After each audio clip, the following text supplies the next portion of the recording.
Баарыбыз жакшы билебиз, Москванын метросу бул түнкү саат 1ге чейин гана иштейт. Бирден кийин уже такси менен кетип калабыз үйгө. Мына ошондой учурларда биз Москва көпчүлүк мекендештерибиз Москва шаарында түнкү автобустар бар экенин көбү билбейт экен. Мына бүгүнкү темада погнали.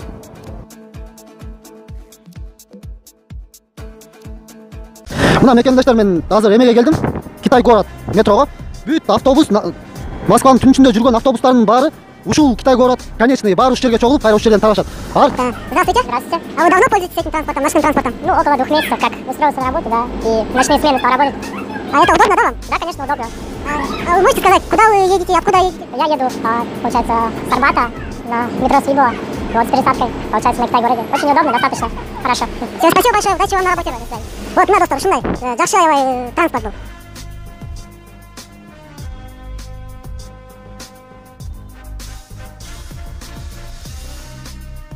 Эгерде жакшы түшүнбөсөңүздөр, Московский транспорттун сайтына кирип, интернеттен өзүңүздөр жашаган үйгө, жумушуңузга жакын остановкаларды карап, ошо автобус токтотчу жерлерди карап алсаңыздар болот.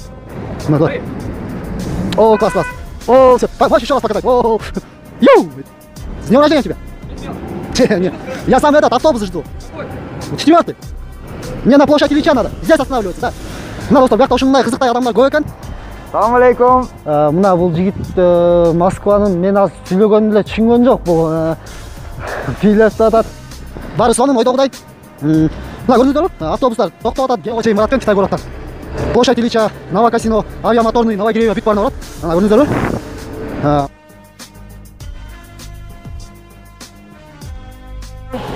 Азыр кирип мына отурам бияка. Мына достор, автобуска кирип отурдум. То есть кирдим жаңы.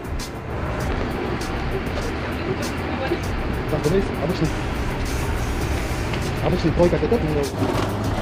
Азыр мен отуруп, азыр мен кетип бараткан автобус М4 деп аталат. Жантан бери бир мисал алып аптырмын, ойлоп көрсөм. Ушул автобусту мисалга алайын. М4 автобусу Китай городтан чыккан. Метролор боюнча айтсак, бул площадь Ильичага токтойт, анан Авиамоторныйга, то есть бардык эле ага чейинки алардын ортосундагы остановкаларга да токтойт, бирок остановкада сыртта киши болсо токтойт, анан ичинен киши сыртта чөмдөсө токтойт да. Ошондой эле метролорго это обязательно токтойт. Азыр ошо площадь Ильича болот, анан Авиамоторный, анан шоссе энтузиастов, анан Новогиреево, анан Новокасино.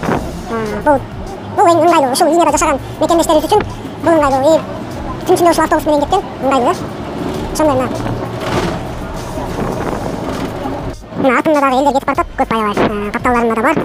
Биякта водитель айдап барат, мени тарпа деп атат. Ошо Дагестандан салам айтты жаңы эле. Ошо. Мына площадь Ильичага келип калдык. Биякта Самсыкананы баарыңар эле билесиңер. Мына площадь Ильичага да келдик.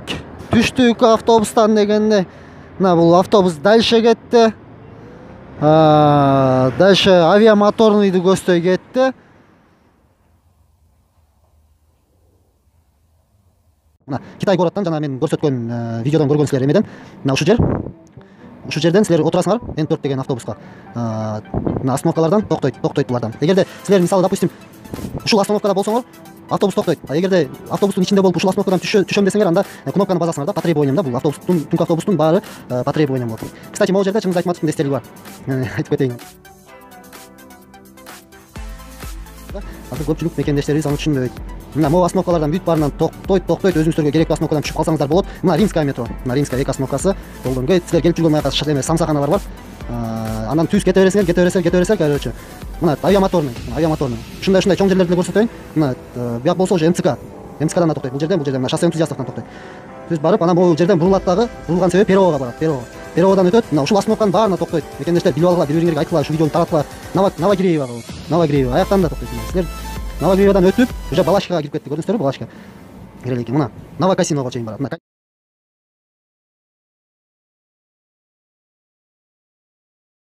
Китай городтан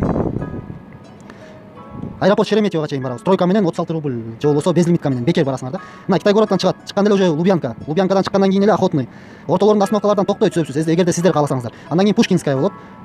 Пушкинскаядан кийин мына могу точкалар өтүп атпайбы? Ошол точка өткөн метролордон, остановкалардан токтойт.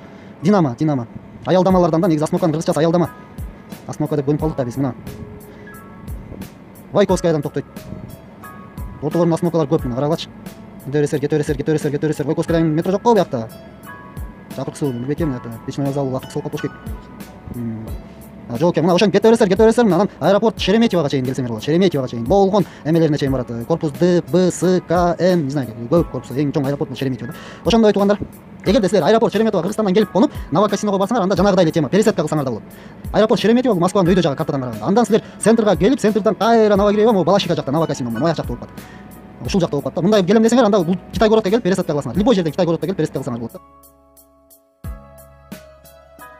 Ой, мына Китай городтан, мына мекендештер, Китай городтан дагы эле жана остановкадан отурасыңар и кеттиңер. Мына кеттиңер. Мына бияктан Таганский кольцевойдон токтойт. Ортодо чекиттерден могу остановкалар токтойт ошолордон да. Волжская. Карагылачы кандай сонун транспорт. Люблино и без пробок сонун. Ичинде уктап сонун кетесиңер да. Мен далай чыккам бул автобуска. Братиславская. Марина, мына Маринада көп мекендештер жашайт. Менин тааныштарым көп жашайт Маринада. Мына Домодедовская. Домодедово аэропортко чейин автобус, к сожалению, жок. Бирок ушуга чейин деле келсеңер сонун болбойбу? Баардык эле мисалдарды көрсөтүп берем, бирок убакытта көпчүлүгү көп кылдырбайм мен дагы өчүрөйм. Көңүл бурганыңыздарга чоң рахмат. Видео начар, качествосы начар болду, талашпайм аны. Үнүм дагы жакшы болбой калды окшойт, шамал болуп атат. Ошо азыр түнкү саат 4 болду, 4төн да өтүп баратат окшойт. Не дейбиз, бүгүнкү видео жаккан болсо, жакындарыңыздар менен бөлүшүп, бул ушу транспортты билип алыңыздар деген ойдо тартып келдим. Эмгекти баалайсыздар деп ойлойм. Жана каналга жазылганды да унутпаңыздар. Өзүңүздөрдүн оюңуздар болсо комментарийге калтырыңыздар. Бардык комментарийлерге жооп бергенге аракет кылам. Ушундай дагы элибизге, мигрант элибизге, Кыргызстанда элибизге, бардык кыргыз элибизге, кыргыз мекендештерибизге пайдалуу видеолорду киргизгенге аракет кылам. Сиздер менен Адилет Осмонакунов болду. Келерки видеого чейин көрүшкөнчө сак саламатта калыңыздар.